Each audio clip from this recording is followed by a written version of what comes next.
প্রথম গল্প। একালে বারাণসী নগরে প্রপারটুক নামে এক রাজা ছিলেন। তার একটি মাত্র পুত্র ছিল, নাম বজ্রমুকুট। সে ছিল বাপ মায়ের নয়নের মণি। বজ্রমুকুট শিকার করিতে ভালোবাসিত। সে একদিন রাজমন্ত্রীপুত্র বনে গিয়ে শিকার করতে গেল এবং বনের মাঝে এদিকে ওদিকে কিছুটা ঘোরার পর সে দেখলো খুব সুন্দর সরোবর। তার জলে হাঁস, বক আর তার অন্যান্য জলচর প্রাণীরা যেমন ঘুরে বেড়াচ্ছে। মৌমাছিরা গুনগুন করে ওই ফুলের থেকে ফুল সংগ্রহ করছে। কোকিল আর অন্যান্য পাখিরা গান গাইছে। বড় সুন্দর জায়গা, মিষ্টি বাতাস আর গাছের ছায়া, শীতল ছায় বসলে ঘুম এসে যায়। রাজকুমার ঘোড়া থেকে নেমে এসে জিজ্ঞাসা করলো, তারপর সরোবরে তাদের স্নান করলো। তারপর সেই শিব মন্দির দেখে সে পুজো করতে বসলো। পুজো শেষ হয়ে গেলে ঠাকুর প্রণাম করে বললো, বেরিয়ে এসো। এসে দেখলো রাজকন্যারা স্নান করছে আর গাছের ছায়ায় বেড়াচ্ছে। তাকে দেখে বজ্রমুকুট খুব ভালো লাগলো। রাজকন্যারা বললো, দেখে মুগ্ধ হলো। তারপর নিজের খোপা থেকে একটা পদ্ম ফুল খুলে নিয়ে নিজের হাতে নিল। তারপর দাঁতে কাটলো। তারপর কানে কাট দিল, দাঁতে কাটলো, মাটিতে ফেলে দিয়ে চলে গেলো। যাওয়ার সময় বলে গেলো ফুলটি নিজের ঘরে পুড়ে রাখলে। তারপর সবকিছু শেষে চলে গেলো। রাজকুমার মাথা মুন্ডু বুঝতে পারলো না। কিন্তু রাজকুমার তাকে বড় ভালো লেগেছে। কিন্তু বন্ধু মন্ত্রীপুত্রের সঙ্গে দেখা হয়ে গেলে সব কথা খুঁজে বললো। সব শুনে মন্ত্রীপুত্র বজ্রমুকুট তাড়াতাড়ি রাজপ্রাসাদে ফিরে এলো। বাড়ি ফিরে এসে রাজকুমার সবসময় মন মরা হয়ে থাকতো। কিছু কারোর সাথে কোনো কথাবার্তা বলতো না, কিছু করে না। সবসময় কেই বলতো এখানে খাওয়া দাওয়া চিন্তা করে এবং ঠিক মতো খাওয়া দাওয়া না করার ফলে রাজকুমারের চেহারা খারাপ হতে লাগলো। এই বললো আজকে আমি মন্ত্রীপুত্রের বড়ই চিন্তা হয়েছে। সে একদিন রাজকুমারকে জিজ্ঞাসা করলো, হঠাৎ তোমার কি পরিবর্তনের কারণ কি? রাজকুমার বললো, আমি তোমাকে বলবো বিবাহ করো, তুমি প্রাণত্যাগ করবে। সে বললো, যাওয়ার সময় আমি কি তোমাকে কিছু বলে গেছে? সে বললো, পদ্ম ফুল দেখে গেছে। তুমি বললো, খানিকটু চিন্তা করে বললো, তাহলে তো সব কথাই জানা গেছে। মাথা থেকে ফুলটা কানে কর্ণাটি না করে থাকে। নাচে কাটায় মানে দন্তপাদ্রের মেয়ে, আর মাটিতে ফেলে দেয় মানে পদ্মাবতী, আর বুকে তুলে দেয় মানে সে বিয়ে করতে চায়। আর দেরি করো না। সে বললো, গাছ থেকে নেমে এসে নগরে বললো, তুমি আমাকে সেখানে নিয়ে চলে এসো। অস্ত নদীতে ভুললো না। আর সেখান থেকে তিনি বাড়ি থেকে ফিরে এলে কুড়ে ঘর নিয়ে বাস করে আছে। তার সেরেছিল। সে বললো, বাড়ি পুড়িয়ে আমার এখানে ব্যবসা করতে এসেছি, একবার জায়গা দিতে পারো। দুজনের সঙ্গে চেহারা মিষ্টি কথা শুনে খুব ভালো লাগলো। সে বললো, বাসা তোমাকে আমি এতদিন করে থাকতে পারো। আস্তে আস্তে বুড়ি ভাবজা মারলো। সে বললো, চিন্তা ছেড়ে বাড়িতে চাকরি করে। সে নিজের চেষ্টায় পদ্ধতির ভাইমা ছিল। রাজবাড়িতে তাদের খুব ভালোবাসতো। বুড়িমা রোজ একবার করে রাজবাড়িতে যাই পদ্ধতির সাথে দেখা করতে লাগলো। তো পদ্মপুর বললো, তুমি আমাকে একটা কিছু করে দিতে পারো। তুমি আমাকে পদ্মাবতী কী বলবে? হরবরে তার রাজকুমারকে দেখে এসেছে। সে বললো, কালকে আমি এখনই যাচ্ছি। সে এই বলে রাজকুমার এই দিকে বুড়ি রওনা হলো। এবার বুড়ি একা একা দেখলো যে, সে বললো, বাসায় আমি তোমাকে বড় মেয়েতে মানুষ করেছিলাম, তুমি আমাকে যোগ্য সঙ্গে তোমার সাথে বিয়ে দেওয়া হোক। তারপরে তীরে সে রাজকুমার এসে দেখে সে আমি খুব বাড়িতে আছে, সেভাবে আমি সব তোমার দেখে তোমার উপযুক্ত। এই কথা শুনে রাজকুমার দুর্গা জল মারলো। বাড়িতে এসে বাড়িতে এসে রাজকুমারকে সব কথা বললো। তার সঙ্গে তো বড় মধ্যে ভেঙে পড়লো। ভেঙে পড়া কী আছে, 10 দিন চাপ মানে 10 দিন পর বিয়ে করবে, দেখা হবে। 10 দিন পর আবার দেখা হলো। সে দেখা বললো। এবার সে বাড়ি থেকে খিড়কি দরজা খুলে দিল। হঠাৎ সে বললো, ভাবনা নেই আজকে তোমার একজনের খিড়কি দরজা মাথাতে খুলে রাখবে। সেদিন রাত্রিবেলা সে খিড়কি দরজা দিয়ে দিল। ভেতরে গিয়ে জিজ্ঞাসা করলো, তার অপেক্ষা করে যে সেদিন রাতেই সে বিয়ে হলো এবং পরদিন সকালে তাকে অন্ধের করে নিয়ে গেলো। রাজকুমার বললো, সাঁতরা পারে না। দেখতে দেখতে রাজকুমার 1 মাস কেটে দিয়ে দিল।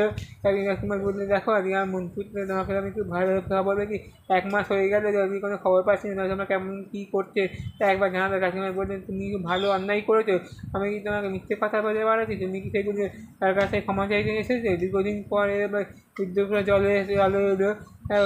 বলতে তারা সৌভাগ্যের কথা বললো। তারপর রাজকুমার ওদের সাথে চলে গেলো। জিজ্ঞাসা করলো, কাল থেকে এসব কথা তুমি আমাকে মিষ্টি কথা তুমি আমাকে আমি জানি না মিষ্টি খাইতে কারণে মিষ্টি শিখে যদি বলে তোমার মিষ্টি খেতে পারো মানে এত বিষ মাখানো আছে। আমি পরিচয় হলো এই দিয়ে তুমি ঠিক কিছু করোনি। তুমি বললেন বিড়ালকে খেতে দিলে মিষ্টি খাওয়া মাত্র বিড়ালটি মারা গেল। তখন ভেঙে পড়লো। বন্ধুবান্ধবের সাথে কারোর সম্পর্ক নেই। চলো বন্ধু আজকে তোমাকে দেশে ফিরে যাই। বন্ধুপুত্র বলে, সেটা আমি তুমি আমাকে বরং যে মিষ্টি খেয়ে আমি তোমার ঘুমিয়ে পড়েছে। কে নাকি পারবে না রোজকার থেকে ফল দিয়ে রাত্রে ঘুমিয়ে পড়েছে। গাছ থেকে সমস্ত গয়না খুঁজে মা হাতে দিয়ে একটা কিছু চিহ্নকে দিয়ে বলে আসবে।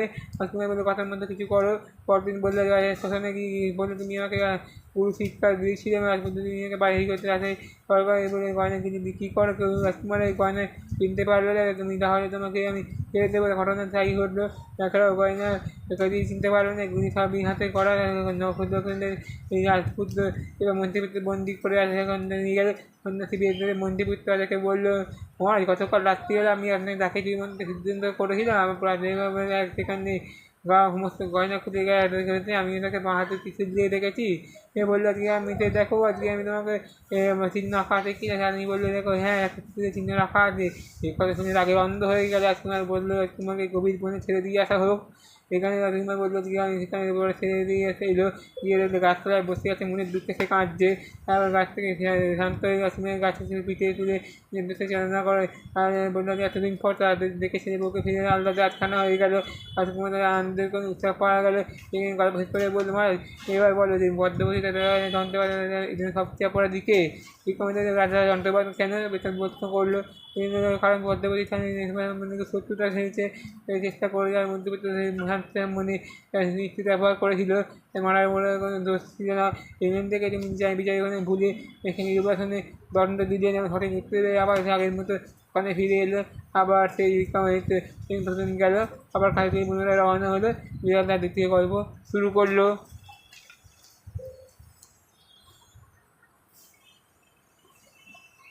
নমস্কার, আজকের গল্প বিক্রমাদিত্য গোড়ার কথা। বিক্রমাদিত্য খুবই শক্তিশালী হয়ে উঠলেন। তাল বেতালরা কারোর সঙ্গে কেউ সমকক্ষ হতে পারল না। আস্তে আস্তে তিনি সমগ্র পৃথিবীর রাজা হয়ে উঠলেন। বিশ্বামিত্র মুনি এবার তপস্যা শুরু করেন। এই তপস্যা ভঙ্গের জন্য দেবরাজ ইন্দ্র রাজা রম্ভার উপস্থিত ডেকে বললেন, তোমাদের মধ্যে যে বিশ্বামিত্র মুনি যে তপস্যা ভাঙাতে পারবে আমি তাকে অনেক পুরস্কার দেবো। রম্ভার উপস্থিত বললে, প্রভু আমি সবচেয়ে ভালো নাচি, আমাকে মুনি তপস্যা করতে ভাঙা। দেবরাজ ইন্দ্র মহা পড়লেন মহা সমস্যা, কারণ দুজনের মধ্যে নাচের কাছে তোমার কাকে ছেড়ে কাকে পাঠাইবে, না দুজনের মধ্যে কেই বা শ্রেষ্ঠ কী করে তা বোঝা যাবে। আর বললেন মহারাজা উজ্জয়িনী বিক্রমাদিত্য রাজা আছেন, তিনি সমগ্র বিদ্যায় পারদর্শী, তিনিই পারবেন মীমাংসা করতে। আমাদের কথায় দেবরাজ মাতুলকে রেখে বললেন যে আমি তোমাকে বিক্রমাদিত্য বলে সাথে দেখা সবাই খুব সুন্দর করে সাজানো হলো। প্রথম দিন রম্ভা আর দ্বিতীয় দিন উর্বশীকে নাচ দেখানো হলো। বিক্রমাদিত্য উর্বশীকে বিজয় ঘোষণা করলেন। দেবরাজ ইন্দ্র জানতে চাওয়াতে তিনি বললেন হাত পা সমানভাবে চলে সেই হিসাবে নাচের শ্রেষ্ঠ উর্বশী শ্রেষ্ঠ সেই গুণগুলি ছিল। বিক্রমাদিত্য সম্বন্ধে ব্যাখ্যা তাতে অনেকগুলি খুশি হয়ে তাকে অনেক রকম পোশাক রত্ন করিত সিংহাসনে উপহার দিলে। সিংহাসনে 32টা পুতুল আছে, তাদের মাথায় পা রেখে সিংহাসনে বসতে হয়। বিক্রমাদিত্য এই সিংহাসনে উজ্জয়িনী তারপর শুভ দিন দেখে সিংহাসনে প্রতিষ্ঠা করে তারপর বসে রাজ্য পরিচালনা করতে লাগলেন। এবার বহু বছর কেটে গেছে, কিন্তু উজ্জয়িনীতে ভূমিকম্প, দাবানল, ধূমকেতু এইসব দেখতে লাগলো। পণ্ডিতরা বললেন যে এর মানে সময় খুব খারাপ যাচ্ছে। বিক্রমাদিত্য বলতে আমি ভগবানকে তপস্যা করেছিলাম, সন্তুষ্ট করেছি। ভগবান আমায় বলেন তোমার তপস্যা ভাঙার জন্য তুমি পথ চাও। আমি বললাম ভগবান যখন আরেক বছর চলে যাবে তখন আমি তাড়াতাড়ি মরি। ভগবান আমাকে সেই বর দিনে বুঝতে পারছেন যে সেই জিনিস কখনো সম্ভব নয়, পরিশ্রম কখন পারবেন না। বললেন মহারাজ আপনি যখন খোঁজ করে দেখুন এমন ছেলে আছে কি না। বিক্রমাদিত্য বললেন যে রেখে বলতে দিলেন যে কোনো ছেলে আমি খুঁজতে বললেন যে মহারাজ পরিশ্রম না করে ছেলে আছে শালিবাহন, তার বাবা শেষনাগ। বোন বললে আর কোনো মেয়ের বয়স তখন আরেক বছর তখন ছেলেটি জন্মেছিল। বিক্রমাদিত্য বললে ছেলেরা প্রতিষ্ঠা তখন বয়স নগরে চললেন। এবার শালিবাহনকে দেখে দাঁড়ালের উপর দিয়ে ঝাঁপিয়ে পড়লেন। আপনি শালিবাহন তাকে লাঠি দিয়ে তুলে রাখলে আঘাত করলে একেবারে উজ্জয়িনী এসে পড়লেন। আর কিছুদিন পর তিনি মারা যায়। বিক্রমাদিত্য সিংহাসনে হায় করতে লাগলে। জানা যায় 2 মাস পরে এক রানী ছেলে হবে। যখন মন্ত্রীরা রাজার প্রতিনিধি হয়ে রাজ্য পরিচালনা করতে লাগলেন, রাজ্যের সিংহাসনে খালি রয়ে গেল। একদিন তো রাজ্যসভায় অভিমানী হলো যে মন্ত্রীবৃন্দ এই সিংহাসনে বসার উপযুক্ত লোক আর পৃথিবীতে নেই, তাই এই সিংহাসনে কোনো পবিত্র জায়গায় রেখে দেওয়া হোক। এই মতো কিছু করা হলো এবং তাকে মন্ত্রীকে একটা পবিত্র জায়গায় রেখে দেওয়া হলো। ক্রমে তারা ধুতি জমিতে একেবারে মাটির নিচে চাপা পড়ে গেল। একসময় তারা সবাই কথা একেবারে ভুলে গেল।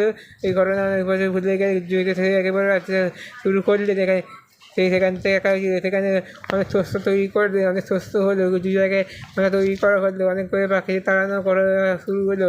তো ব্রাহ্মণ বলতে একদিন রাস্তা করে জিজ্ঞাসা করলেন, আমি অনেক সময় পাশে করতে যাচ্ছিলেন, ব্রাহ্মণ মাথায় উপর থেকে এসে বললেন, মহারাজ এই খেতে প্রচুর শস্য হয়েছে, আপনি সৈন্য সামন্ত নিয়ে খুশি করুন, শস্য ফেলে দিন, আপনি অতিথি হয়ে এসে এখানে উপস্থিত হলে আমার জন্ম সার্থক হবে। ব্রাহ্মণ বললেন, এই কথা খেতে গেলে শুনলেন, তখন ব্রাহ্মণ নেমে বললেন, মহারাজ থেকে বললেন, মহারাজ কেন ওদের তো কিছু করছেন, অন্যের কেউ অন্যায় করলে আপনি কোনো অভিযোগ করতে পারবেন না, আপনি নিজেই কোনো অন্যায় করছেন। ব্রাহ্মণ বললেন, আমি ভর্সনা করতে নিজেই পারবো না, তারা মাথার উপরে উঠবো। তাই আবার সম্বোধন করে বললে, মহারাজ যাচ্ছেন কোথায়, এই খেতে হচ্ছে সুস্থ হয়েছে, আপনি ঘোরাঘুরি যত কিছু খেতে দিন।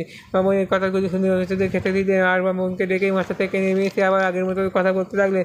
তখন বলতে লাগলেন যে এই ব্রাহ্মণ মাথা থেকে নেমে তখন বুদ্ধি থেকে আবির্ভাব হয়, আবার যখন সেই মাথা থেকে নেমে এসে অন্য মানুষ সেই মাটিতে ব্যাপারটা দেখে রাজা বললেন, তিনি বিশ্বাসের সঙ্গে উপলব্ধি করলেন, জগতে সুখ দুঃখ কর্তব্য দেখায় ভার আমার, কিন্তু আমি ওই কর্তব্য শিষ্যের পালন করছি, দুষ্টের দমন করা শিষ্যের পালন করা আমার কর্তব্য। রাজা বললেন, এই শান্তি খুব পবিত্র, কী করে এই শান্তি খেতে মাহাত্ম না যায়, এই চিন্তা করতে মন থেকে বললেন, ওই ব্রাহ্মণ আমি এই খেতে চাই, খেতে থেকে তোমার কাছে কী উপার্জন হয়? ব্রাহ্মণ বললেন, আমি তোমাকে তাই আপনার মতো বিশেষ করে ব্যক্তিকে ওটা কী বলবো, যা ভালো মনে করবেন তাই করার চাই শিখাবে।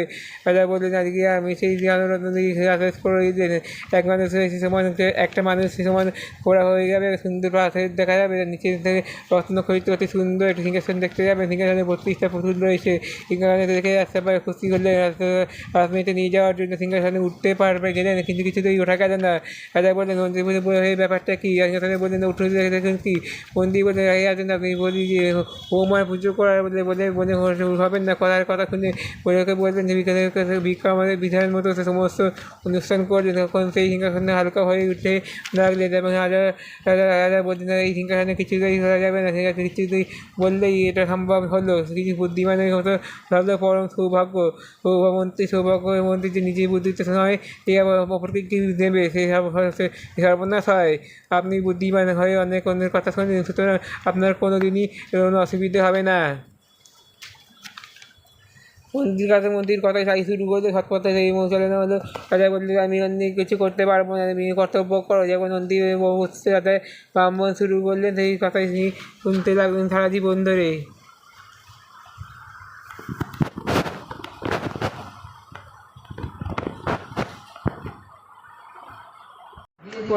প্রথম গল্প।